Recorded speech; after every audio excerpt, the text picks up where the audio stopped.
Pernah nggak sih kamu langsung menilai orang cuma dari asal daerahnya?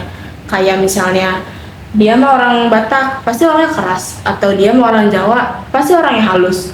Padahal, kamu belum tentu benar-benar mengenal orang itu.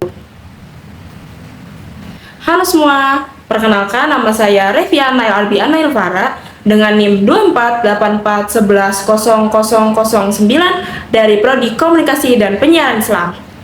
Di era digital sekarang, kita setiap hari melihat berbagai konten di media sosial.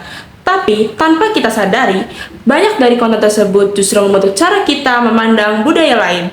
Melalui video ini, saya akan membahas fenomena stereotip dan prasangka budaya dalam konten digital dari perspektif komunikasi antar budaya.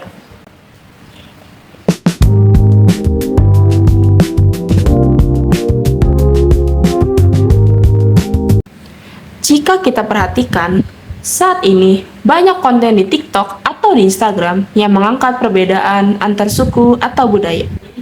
Konten tersebut sering dikemas secara humor, namun tidak jarang mengandung generalisasi yang berlebihan. Karena sering muncul dan juga viral, audiens menjadi terbiasa dan secara tidak sadar menganggap hal tersebut sebagai sebuah kebenaran.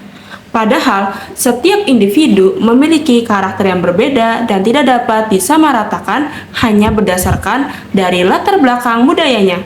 Disinilah, di media digital memiliki peran besar dalam membentuk persepsi sosial terhadap kelompok budaya tertentu. Fenomena ini dapat dijelaskan melalui teori identitas dalam komunikasi antar budaya. Teori ini menjelaskan bahwa identitas seseorang terdiri dari beberapa lapisan, seperti identitas personal, relasional, dan juga komunal.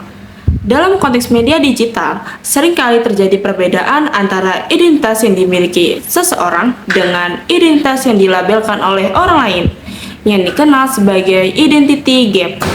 Misalnya, seseorang mungkin merasa dirinya memiliki kepribadian tertentu, namun karena berasal dari kelompok budaya tertentu, ia justru dilabeli dengan karakter yang berbeda. Perbedaan ini dapat menimbulkan ketidaknyamanan, bahkan memengaruhi cara seseorang berkomunikasi di lingkungan sosialnya. Selain itu, fenomena ini juga berkaitan dengan teori adaptasi budaya dari Yong Yun Kim. Teori ini menjelaskan bahwa individu akan mengalami proses penyesuaian ketika berada dalam lingkungan budaya yang berbeda, yang meliputi tahap, stres, adaptasi, hingga pada perkembangan. Namun, keberadaan stereotip di media sosial dapat menghambat proses tersebut.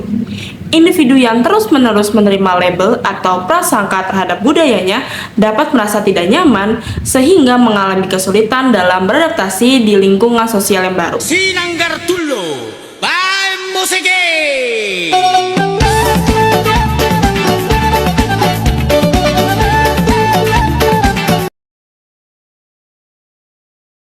Dalam konten seperti tadi, cara berbicara suatu kelompok digambarkan secara berlebihan, seolah-olah semua individu memiliki karakter yang sama. Meskipun disajikan dalam bentuk humor, konten seperti tadi tetap mengandung stereotip karena melakukan generalisasi terhadap suatu kelompok budaya.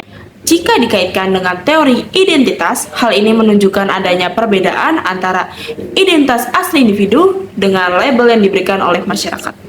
Selain itu, dalam konteks adaptasi budaya, stereotip seperti ini juga dapat memengaruhi rasa percaya diri seseorang ketika berinteraksi terutama di lingkungan yang berbeda. Menurut saya pribadi, fenomena ini perlu disikapi secara lebih kritis. Karena ketika stereotip terus diulang dan dianggap sebagai suatu hal yang wajar, hal tersebut dapat membentuk cara pandang yang sempit terhadap keberagaman budaya. Apalagi kita hidup di negara yang mana budayanya sangat beraneka ragam. Media sosial seharusnya menjadi ruang untuk saling memahami, bukan justru memperkuat prasangka. Sebagai pengguna, kita juga memiliki tanggung jawab untuk lebih bijak dalam mengkonsumsi dan menyebarkan konten. Stereotip dan prasangka budaya dalam konten digital merupakan fenomena yang nyata di era saat ini. Melalui teori identitas dan adaptasi budaya, kita dapat memahami bahwa pelabelan terhadap suatu kelompok dapat berdampak pada cara individu berkomunikasi dan juga beradaptasi. Oleh karena itu, penting bagi kita untuk lebih terbuka dan juga menghargai keberagaman budaya. Cukup sekian dari saya, terima kasih.